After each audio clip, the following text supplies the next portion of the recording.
Hello. Reverend MeeLing, Reverend Susan MeeLing, Susan MeeLing, Lady Dori, Belle, Lady MeeLing, Lady MeeLing America. I've gone by a few names. So, before I get back to writing, I decided to complete a video in regards to when I went to basic training. Before I had a drink on Palm Sunday in 2000. Now, that particular situation, I was excited to go. I've discussed in prior videos how I fought. I fought to be able to be emancipated so that way I could join the United States of America's Armed Forces. My biological parents and my biological sister did not want to acknowledge that. They did not want to believe that, as far as when we were in New Jersey, that I was as serious as I was about joining. They thought that it was just a phase. So, for example, when it came to after I had fully healed from 5th grade monocytic bronchitis, Lyme's disease, and the flu all at the same time, that whole thing, like they thought that because of whatever their thoughts were, that I was just, it was just a phase, that I was just, it's just a pipe dream or whatever. No. I'm gonna go in the military. When I wore certain camo stuff, then they claimed that that was just a phase because it was the fashion. That's what it was. No, I'm gonna go. I'm gonna go in the military. I'm telling you. Before then, mind you, when I first started having my dream that I've discussed before, no, you're just being a child, that's all. No, I'm telling you. Yeah, I'm telling you. And again, there was no reference points for movies for me at that point. Up until, I don't think I actually saw, I didn't see my first PG or PG-13 movie until I was in high school. I was a freshman in high school, the first time I saw a PG-13 movie. So there was no reason for me to actually have the dream that I had. Realistically, there was no reason for me to have had that dream. Starting when, what was it? I think I was in 3rd grade was the first time I had that dream. Then it was it was a nightmare. It was. I mean, there were parts like later on where it was more dreamlike, but in reference to the initial aspects, no, that was nightmare. That was very much nightmare. I have a feeling there are individuals who comprehend exactly how so in many, many ways, obviously. So my biological mother especially, no, you're just being a child. I'm telling you, I had that nightmare portion so many times that I didn't care how much I got beaten, because I was trying to explain. It was one of those, I will deal with Mike, my biological father, using the metal end of the belt buckle to try to give you this. Like I tried. Anytime when speaking about it at church, at Old Tenet Presbyterian Church, my biological mother would threaten to go and tell, you just wait. I know there are people who understand this. You just wait till I speak to your father. Yeah, okay, I don't care. Somebody's got to listen to me. Somebody's got to pay attention to what I'm saying. And there were plenty of times I was taken out to the car, and there are people who understand what it means to go take a walk to the car. Or at that time, the van, nonetheless. There are people who understand that. And then there was a conversation with my backside, and I didn't care. I dealt with it. Did not care. I know there are people who also understand that sort of thing. And so, even as many times as I had that nightmare, and as more as it came over and over and over again, There were people in the congregation who knew I was not allowed to watch certain things. They knew that. So when speaking with certain congregants that were obviously adults, it was one of those, that's not something that you would have as a dream. Like like there was one male in particular. It was an older male, though that's really not helpful because I was a child. Realistically. A lot of people were older than me. Nonetheless, the first time he had heard me telling like a bunch of different people, Susan, come here right now. And he had this suit. I mean, it was church, but he had this suit, which is not helpful nonetheless. He had a suit, and he had a tie, and he had like a little handkerchief, and he had like the little tie clip and the cufflinks and stuff, and white pressed shirt. Biggest thing I remember, white. Not off-white, not cream, white. He was much taller than me, but then again, I was a child, so everybody was taller than me. That was older than me, even people in my own age range. Anyway, come here. I'm getting in trouble. I don't want to get in trouble. And so he had asked me, he said, you need to tell me what you were just telling those people. Because there were a few times that he had newspapers and he would let me read them. He knew that I didn't like the comic strips. Like, I would read them, but I liked the actual news, the current events. So here you go. Thank you. I got candy a whole bunch of times from him. He'd ask me questions, and then I'd get candy a couple of weeks later, and it was great. It worked out. Nonetheless, because of that, come here. Okay. And so he asked me to repeat my story as far as my dream. And I told him, I said, it's a nightmare at first. I don't like it. And so he sat, what was it, a dark green leather chair that was in the library area. Come here, let's sit down and talk with me. Okay. I'm gonna get candy.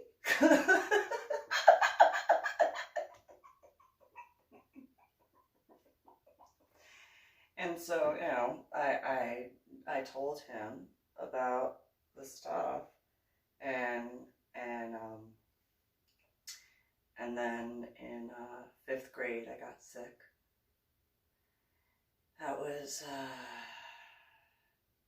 1992, or no, 1991. 1991 I got, was it 5th grade? So 93, 94 was 6th grade. Yeah, so 1991 to 1992, or 1992 to 1993 was 5th grade. And I got real sick. The monocytic bronchitis, the disease, and the flu all at the same time. Got real sick. And so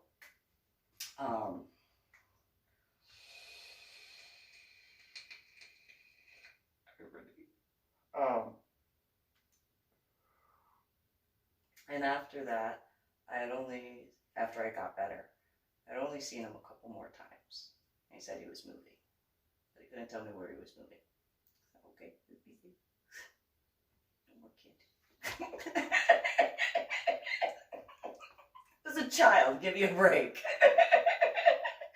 Besides, I still like candy, so that's a whole other box. Anyway, so all that time, like, of that nightmare dream, and then forward type thing, my biological family, no, you're not going to go in the, I'm going in the military. And at that point, I didn't know necessarily the different aspects. So then by the time of graduating middle school, which I still had not seen my first PG or PG-13 movie yet, by the way, But there was the other aspect of my dream, nightmare dream, that I was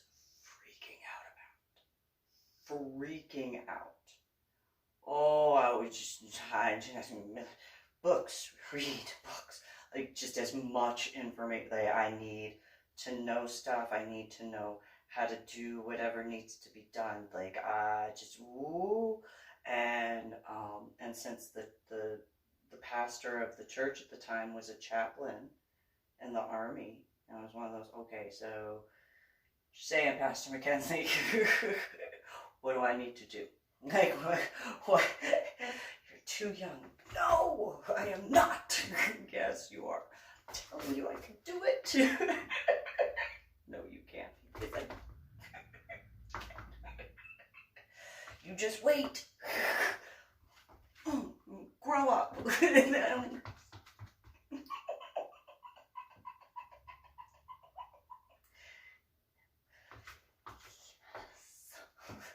So, when the Naval Academy aspect of Marine and Science Technology School, MAST for short, that has a Naval Academy in it, I was ready. I was like, okay, I can get a jump start on my career and do all. Yeah, then I didn't get in. But Mike and Anna still thought that was a phase. Now, mind you, it's a really long phase when you think about it. Like, 3rd or 4th grade, I'm joining, I gotta do. Did the phase. Start wearing camouflage clothing. Yeah, did the phase. I'm gonna go to MAST and then be a part of the Navy to get a jump start on my career. You're just in a phase. How long is this phase? So then, you know, as far as like then moving to Illinois, I need to graduate early. Oh, it's just a phase. You're like, that's what they literally told me. Oh, you're just going through a phase. I don't know what more you need. Like, I don't know what sign you need. I'm letting you know it's not a phase. Like, be prepared. It's not a phase. And then, you know, graduated a semester early, and it's like, hey, I went to the recruiter's office. Sign the papers. No, this is just a phase. Like, that was what they said when looking at the papers from the recruiter. Oh, it's just a phase. You've been saying that a couple of, like, no, it's not just a phase. Not just a phase. No, it's not. I don't know, like, what delusion you're living in, but I'm just letting you know it's not a phase. Like, I've been repeatedly telling you this. I'm gonna go. Like, here's the phase. Oh, it's just a phase. So then fighting to get in, finally get emancipated, so that way I could actually join. And then go. And so, you know, for those who have been through basic training and actually graduated, or not, either way, you understand this time frame, especially. So, got the list from the recruiter. What was and was not allowed to be packed.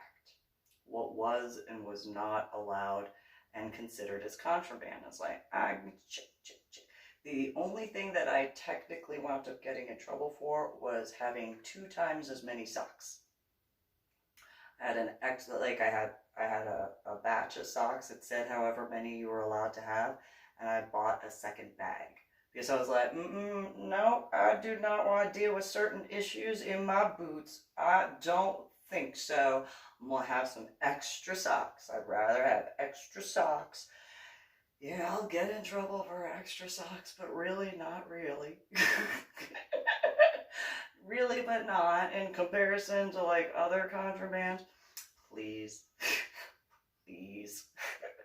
So then, you know, get there, and it's 0 week and stuff like that.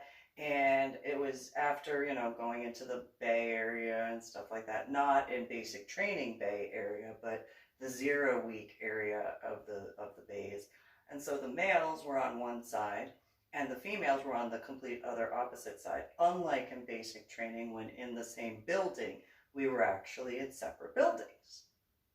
And so where the males were, I think, when facing the stadium bleachers with the field, I think the males were on the left-hand side and the females were on the right-hand side. I think that's how that was. Nonetheless, it doesn't really matter because I know we were separated. That's all it was. Nonetheless, so you know, after the first night, then everybody's stuff had to be checked. And the drill sergeants, you know, or they weren't drill sergeants, but sergeants, they were sergeants. They go through everybody's stuff. They wind up coming to me first. Okay, so opened up my bag, and I had the smallest bag of everyone in the area. I had the tiniest bag. And like I had got it all in there. And so, you know, the drill sergeant or the sergeants were like, you know, empty out, blah, blah, blah. Okay. And and those who have been through basic training, you know what I'm talking about. Before I could actually like start taking stuff out, the drill sergeant, you're moving too slow, and flips over the bag. Like, all right, well, I mean, I could have done that. I'm not going to say that out loud. That was a thought in my head. Nonetheless, I could have done that, but you know, I'm trying to remain organized. But you know, whatever, okay. In my thoughts, did not say that out loud. And so, you know, the sergeants, they go through every pocket. And those who have been, you guys know what I'm talking about, every pocket. And so then they found the extra socks. That's what they found. And so I had, you know, 2 or 3 sergeants. Why do you have extra socks? Because I don't want any feet issues, sergeants.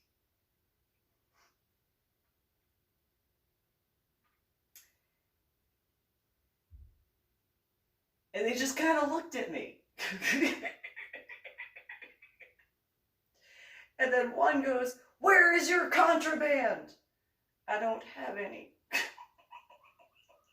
I don't have any contraband unless you consider my extra socks my contraband. There you go. That was what I got smoked for, was saying, there you go. And so, you know, drop.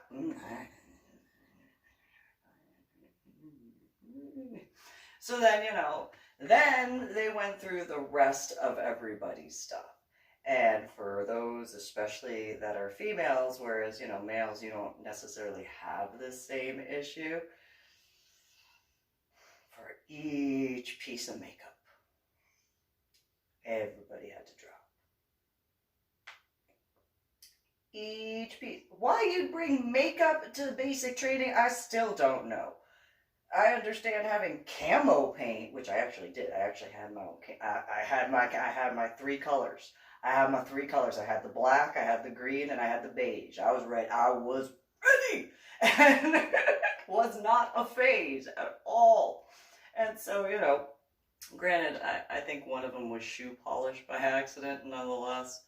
Still, you know, dilute that a little bit, close enough. Nonetheless.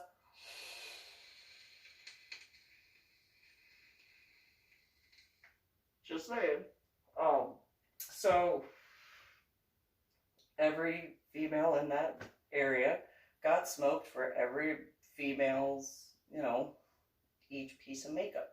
And there was this one female who brought like this huge caboodle, and had like those multiple compartments of like all sorts of stuff, and each compartment filled is like, we're gonna be smoked for so long because of all that.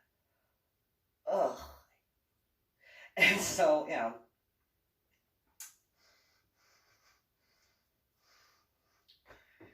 that sort of stuff. And each piece of makeup. Why you'd bring makeup, I still don't know. I still do not know. And not camo. Camo is the makeup that you were supposed to have, not makeup. Not gonna go out on the week. Although there were some people who thought that we'd have weekends off in basic training. It's like, that's not how basic training works. That's not how that goes. When you're in basic training, that's 24/7. That's basic training. That's how that goes. 24 hours a day, 7 days a week, for however long your basic training is. That's how that goes. That's not a, you know, Monday through Friday. You get the weekends off to go party. No. Basic training. 7 days a week, 24 hours a day. Be ready to beat your face. That is a saying in the military, not literally beat your face. It's just, you know, get ready to be smoked. And so, by the time of like testing, the physical aspect. Well, I maxed out my sit-ups, I maxed out my push-ups, and I maxed out my mile run time. And not by female standards, by male of my age. Maxed out. I was ready. It was not a phase. So, yeah.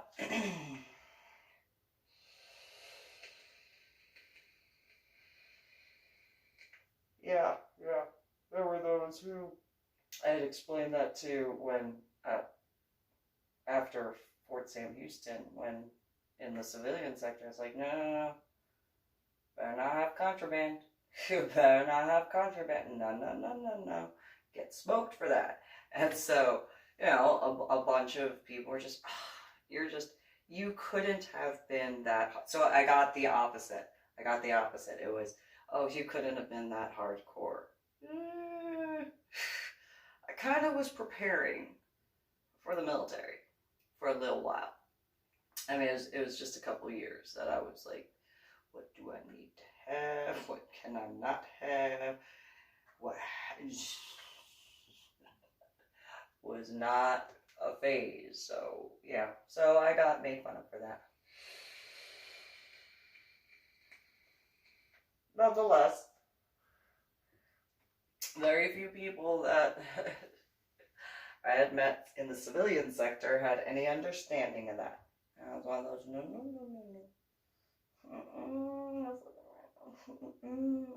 I was squared away. So, in actual basic, it was one of those similar to the 0 week time, got smoked for everybody else's stuff. It's like, this is okay, I get this is somehow supposed to build camaraderie, but seriously? Alright, whatever, fine. Sure, side straddle hop, drill sergeant. 1.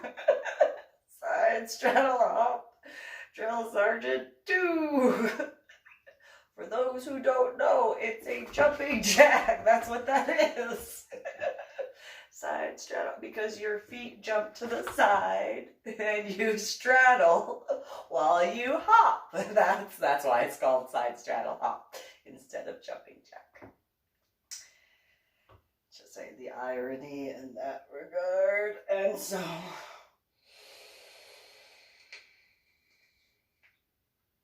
just saying. So I just felt like doing that quick little video. That's all. Moral of the story is, do not take contraband, basic training, and it was not a phase. Obviously. Oh no. maybe there's something somewhere that could be like, maybe that was not a phase, something, I don't know, like, I don't know, hypothetically, maybe there's something somewhere that could be like, she supports the military. Maybe. Who knows? So you guys have a good one.